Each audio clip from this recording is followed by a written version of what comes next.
Everyone in this world was born with a quirk. Yours just happened to print money. You are not a hero, you are not a villain, you are the person that both sides call when they need something done. 6:14 a.m. You wake up before the market opens, because the market opens when you say it does. You funded UA High's hero department this year, again. Not because you believe in heroes, because you believe in leverage. Your quirk, the commission calls it economically anomalous. Nedzu calls it fascinatingly terrifying. You call it obvious. By 7 a.m., you've already turned down 2 villains, 1 government, and an invitation to join the Pro Hero Association. You don't join associations. Associations join you. Your morning isn't dramatic. There are no explosions, no declarations, no dramatic music swelling as you stare into the horizon. Just coffee, black, documents signed, decisions made. The world rearranges itself around your choices before most people have even opened their eyes. You've learned that the most powerful thing in any room isn't the person speaking the loudest. It's the person who already knew how the conversation was going to end before anyone sat down. You knew this morning's outcome before you went to sleep last night. That's not a quirk. That's discipline. That's what 2 decades of watching, waiting, and compounding everything, every advantage, every connection, every piece of information looks like when it finally matures. By 8 a.m., 3 companies have changed hands. 2 of them don't know it yet. You visit UA twice a year. Once to review your investment, once because, honestly, you're curious. Curious about them, the next generation, the ones who will carry the weight of a society that was built on a foundation only you seem to notice is cracking. Midoriya Izuku has 6 pages of notes about you. You've read them. He's 94% accurate. The remaining 6%? You let him keep the mystery. He needs it. Boys like him run on hope and unanswered questions. Take that away, and you take away the fire. You've considered, quietly, privately, what it would mean to tell him the full truth about how this world works, about the money behind the heroes, about the contracts and the politics, and the way the Hero Commission moves resources like chess pieces. You've decided against it, not because he couldn't handle it, but because there's something irreplaceable about someone who still believes that punching hard enough can solve the problem. You were that person once, a long time ago. Bakugo Katsuki has 3 times tried to challenge you. Each time, you simply transferred ownership of his favorite training facility to his name. He hasn't figured out how to be angry at someone who keeps giving him things. It's almost endearing. Almost. Todoroki understands you. He was also raised to see the world as a chessboard. He was shaped by someone who believed that strength was a resource to be engineered. You understand that worldview. You just applied it differently. The difference between you and Endeavor is that Endeavor built weapons. You built infrastructure. One of those things lasts longer. Nedzu is the only person in this school who doesn't want anything from you. That's exactly why you trust him, and exactly why you're cautious around them. He smiles in that way that means he's already 6 moves ahead, and you're never quite sure if you're playing the same game or a completely different one. The students watch you walk the hallways with the specific energy of people who don't know whether to be inspired or unsettled. Good. That tension is useful. It means they're paying attention. It means they're thinking. You stop at the observation window overlooking the training ground. Below, Class 1A runs drills. Explosions, ice formations, vines, gravity manipulation. You watch without expression, but internally, you're calculating. Support costs, insurance structures, sponsorship potential, long-term career arcs.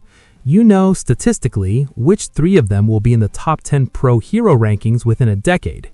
You've already made quiet arrangements to ensure their paths aren't blocked by money problems.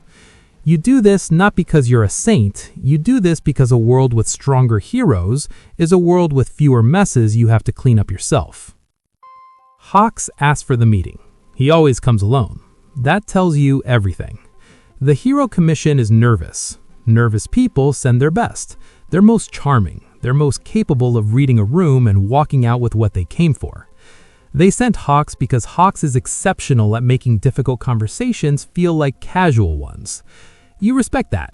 You use the same technique. You tell him what you decide to tell him. No more. You slide the folder across the table. Page 7. His expression changes. It's subtle, Hawks is too good for it not to be, but you've been reading rooms for 20 years. You see it. You tell him you're not building a threat, you're building a contingency. There's a difference. They should hope they never need to learn which is which. You walk out. He doesn't follow. What's on page 7 is a complete picture. Every active villain organization in Japan. Their supply chains, their funding sources, their communication networks, their leadership structures, their backup leadership structures, their contingency plans for when those fail.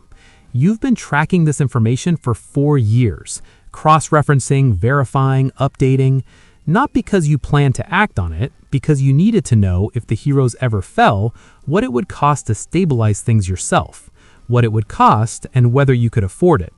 You ran the numbers? You can. You've been ensuring you can, quietly, for years.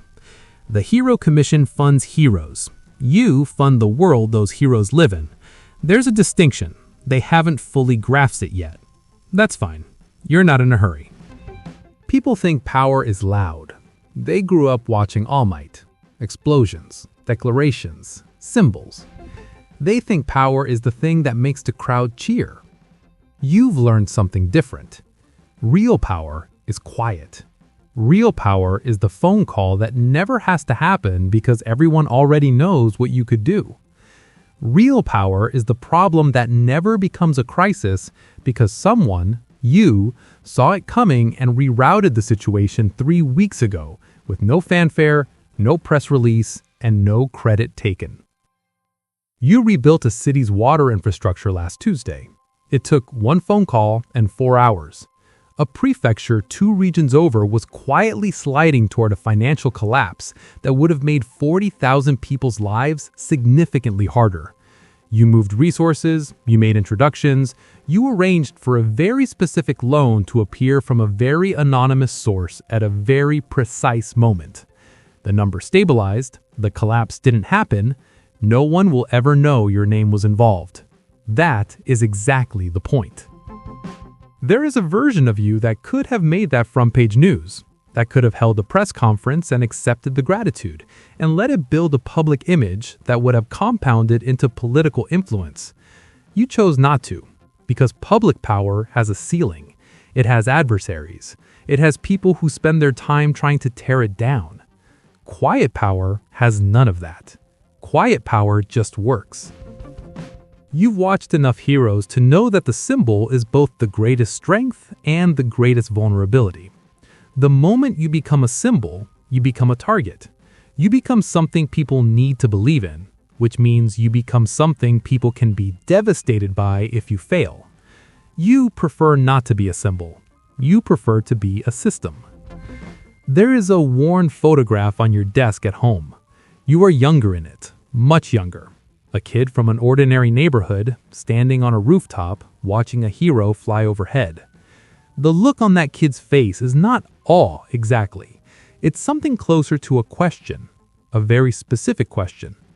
Why did it take so long? Someone you loved needed help.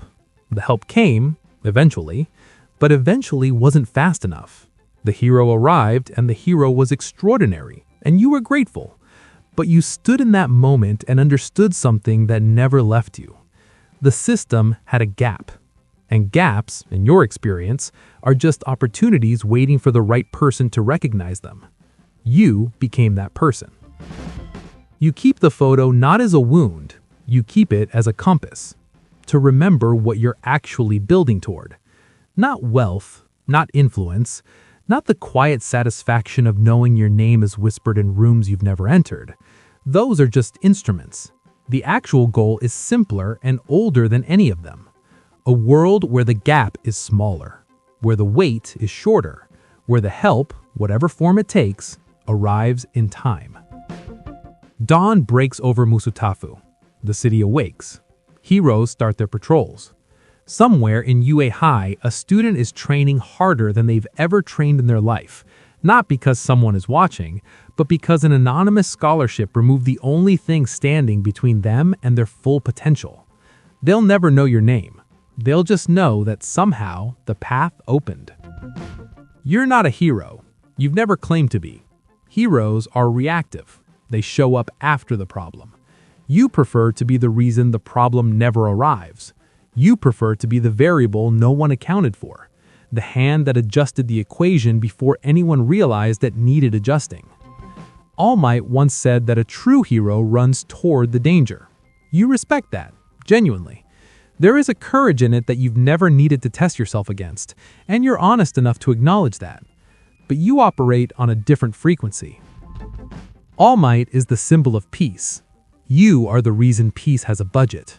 You are the infrastructure beneath the symbol, the groundwork under the glory, the long game behind every short-term victory. In a world where everyone is racing to be the strongest, the smartest, the fastest, you asked a different question. Not, how do I win the fight, but how do I make sure the fight never has to happen? The city glows below you.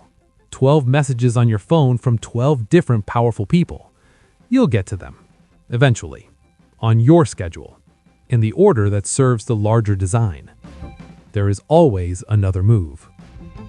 You return to your desk, a new briefing, a new variable, a new problem that is not yet a crisis, but will be in approximately 93 days if no one intervenes. You pick up the phone. No one will ever call you a hero. That's fine. The work doesn't require the title.